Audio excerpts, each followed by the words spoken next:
story out of Portland, from battling the snow to birthing a baby. Yeah, CBS 13's Allison LaPierre explains how one Maine mom gave birth this weekend well before they could make it to the hospital.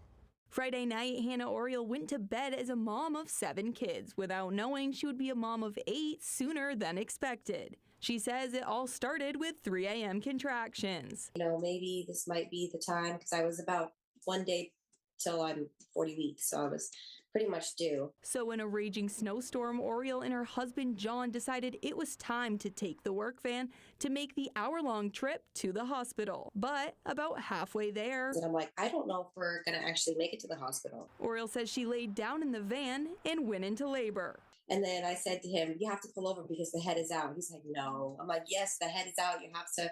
So he pulls over. He helps me get the baby out. He puts the baby on my chest, and he puts his jacket over me and the baby. Without missing a beat, baby Rosalina and her parents continued to Mercy Hospital and several waiting nurses. Get there. My mom had called them to let them know I was coming too, and the 911. So I'm holding the baby in one hand and my placenta in the other.